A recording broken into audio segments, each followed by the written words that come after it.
Thank you sa lahat ng umaten, sa press, sa mga friends natin. So, alam ko, mga busy kayo, traffic, pero nag-effort po tayo pumunta dito. Maraming salamat po sa inyo. Salamat po. Thank you so much, Mr. Ricky. And Ms. Jen, Mr. Ricky, to start, of course, the remaining parts of our program, pansamantala po muna kayo imbitahan umupo po. Ayan.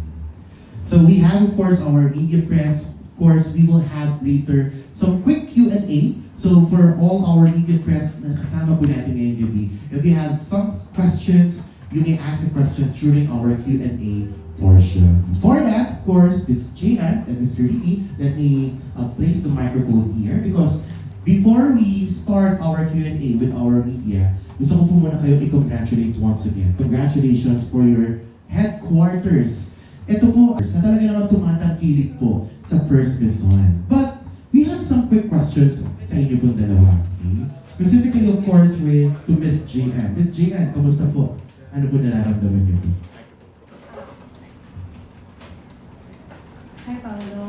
Hi, press people. Hi, media people. Thank you for coming here and I feel overwhelmed, grateful, and happy. And of course, we are all happy dahil for yung iba sa atin sinusubaybayan po kayo sa business niyo po itself and of course, you being a content creator. But can you take us back once again doon sa kung paano po ba nagsimula ang First Quezon? Pala to? Or reminiscing. Okay. So, nag-start siya noong pandemic, 2020. Supposedly, it was just a hobby, a side hustle sa bahay. Sorry, masyado akong emotional. Kaya ako nang nagpapa-interview. But, remembering those days, kasi side hustle lang talaga dapat siya. So, I'm really into bags. Since realistically, hindi ko naman kaya mabili lahat ng bags in the world. So, that's why I decided to start this business. Yun, did you nag-start sa isang small room sa bahay namin? Sa bahay lang po? Sa bahay lang Okay. namin, yes. Pero, nung nag-start po kayo, maybe not just by collecting luxury bags, nung nag-start po kayo, naisipin nyo ni Mr. Ricky na gawin natin ito as a business, naisip nyo po ba na mag-grow talaga ang First Quezon? No. Ooh, why? Kasi I didn't expect na ganun pala kadaming mahilig sa luxury bag. Kasi di ba, knowing the price, yung 1 million. So, hindi ko na-expect na everyday merong willing to splurge na ganun kalaking amount. So, sobrang overwhelming din ng growth. Kaya sabi ko, side hustle ko lang siya before. Sabi ko nga, maka-few pieces lang ako in 1 month, happy na ako. Yung pagkukulit po ba ng luxury bags, parang maraming struggle kang na-encounter before? Before Before venturing ka, into yes. luxury bag. Correct. Of course, yung struggle is yung budget. Yes. Kaya ako siya in-start kasi yun nga, hindi ka naman kaya mabili lahat. Hindi naman tayo ganun kay humble. Sure. Dumako naman po tayo now. First Quezon is expanding. Your family is growing. Ano sa tingin niyo po yung masasabi niyo pong sikreto sa pag-aalaga sa mga hinamahal niyo pong familya? Secret sa team natin. Yes po. Siguro yung na-build namin na relationship within the company. It's like having a family. And it doesn't feel like we're working. Ewan ko, yun yung nafe-feel ko. Umiiyak si Maribel. So, actually yung mga employees namin, employee na namin sila even before First Quezon was started.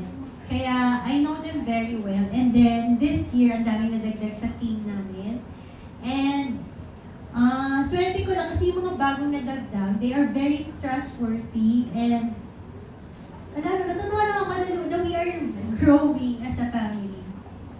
Dumako naman tayo, Ms. J. and Mr. Ricky. Ay, sige po. Go ahead, Ms. Yung Ricky. secret sa Sobrang ihapin ko siya. Pag-aalaga sa mga tao. sa tao. Sa mga customers. And of course, mga customers natin. Sa tao lang. Yan, design ng tao. Ako naman yung secret naman sa more on sa mga customers namin. Internal customers namin, yung mga staff namin, na-discuss na ni Jean. yung mga customers din namin, yung mga consignors. So secret namin talaga doon, dapat talaga yung maintain talaga yung credibility namin and yung trust talaga ng mga taong mahalaga dito. Kasi lahat yan, makikita nyo dyan, 1,100 plus items yan. Bawat isa dyan, sobrang mahal.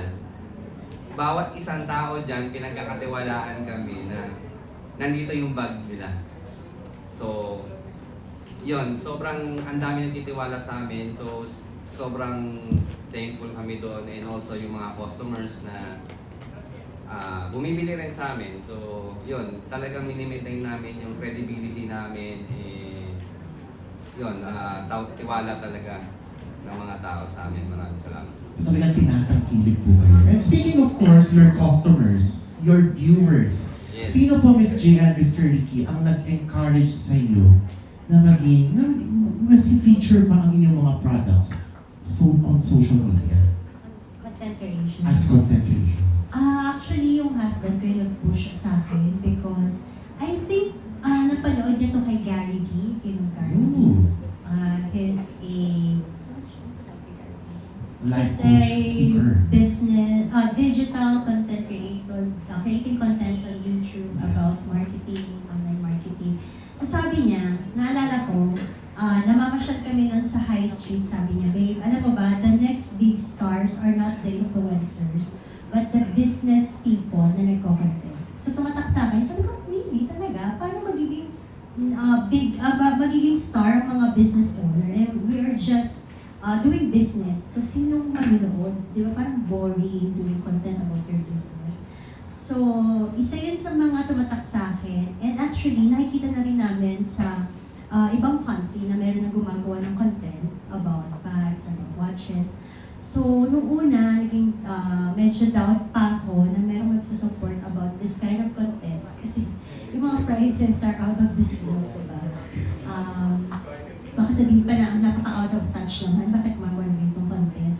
But ang nangyari kasi is, when we started the content, ang nangyari, na-motivate pa, and it gives inspiration to the netizens to work hard, to purchase their dream bags. So, ang pinaka-nag-push talaga, to answer your question is, ang pinaka-nag-push talaga is yung husband. Ayun. So talaga naman pala, na-inspire ko din mismo. Not just dun sa sinabi ni Mr. Ricky, but of course, yung support na ibinigay mismo ng partner niya. And of course, dahil ito po ang ating headquarters, newly open headquarters, I'm excited, Miss J and Mr. Ricky. What's next sa First Maison? Okay, what's next? So, 2026, First Maison will be bigger, bolder, stronger, and more inventories. Hopefully, more team will join us. And pinaplan namin magkaroon ng more collaboration and events in 2026. Wow, that's very exciting. We are all looking forward for that. Now, here on our headquarters, ano po ba ang meron sa ating headquarters na wala before? Parang ipinagmamalaki natin na meron na ngayon here at our headquarters. Of course, maraming upuan. Dati kasi isang sopa lang. So ngayon, marami na kaming upuan and more space, of course. And more cabinets. Wow, maganda. And sabi ko nga, this is headquarters where relationship can build, community. It's not just about selling bags. So dito meron tayong community. Here on our Of headquarters. course, wait lang. And bigger lounge area. Ooh, ayun, speaking of lounge, ano-ano po ba yung mga areas na we currently have na kapag nag-visit po yung mga viewers and your customers, ay talaga namang hanapin nila dito. So una po, nakita naman natin ang ating lounge or yung ating receiving area. Basically, yung receiving area po natin, may couch din po doon. Yes, may couch doon. And merong malaking signage ng First Maison. So they can have their pictures taken there. Even if wala kayong bibilhin, kahit mag-post lang kayo na may First Maison background. Kasi sabi ko nga, we are selling the experience Yes. more than just the bags. Correct. How about your main showroom? Ano ba ang mga ma-feature natin inside the main showroom? of course, yung mga magaganda nating cabinets. Thank you sa supplier namin. And yung malaki nating signage dito, care of Marquee Sign Makers. And ano pa ba? And of course, yung malaki nating collections ng mga bags. So dito talaga makikita lahat. Sa mga And kagilad of po. course, Go ahead. and dito nakikita ng lahat. Hindi siya visible sa naked eye niya, but we have the built-in dehumidifier. Care of Air Master Philippines. So this is the... Bakit importante yan, Miss Gina? Of course, importante na ma-maintain yung humidity, yung ano to? Yung humidity level, yung tamang humidity level sa room to avoid molds and hindi mag-tarnish yung mga hardware. So normally kasi, di ba, yung usual is meron tayong dehumidifier na nasa floor, Yes. movable siya. So ito, built-in siya, nasa ceiling siya. So it's like having an aircon. Nakokontrol mo rin yung humidity niya. Correct. Saka isa rin siguro na magandang na may feature natin dito. Yung mga clients natin na bumibisita dito, ang daming mga salamin. So kita-kita kagad nila yung sarili nila when they try some of your products as well. Apart from that, yung venue po natin ngayon, kapag umaga po kasi at nandito ang mga customers mo, ano ba yung mga makikita nila sa labas? Of course, yung nagre-lang building ng dishes. Anong reason bakit hindi natin siya tinatawag, Miss Gina? Siyempre, para magkaroon ng natural lights. So, ayoko maging... Tsaka, ayaw ko, gusto ko na siya maging open space. Iba yung feeling kasi na open siya, nakikita niya yung labas, and may natural sunlight. So now the last question is to all our guests, our media.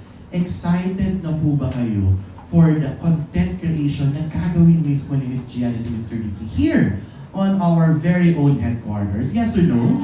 Yes! We're so excited for that. Okay. So now let's move on with, of course, our media and press. So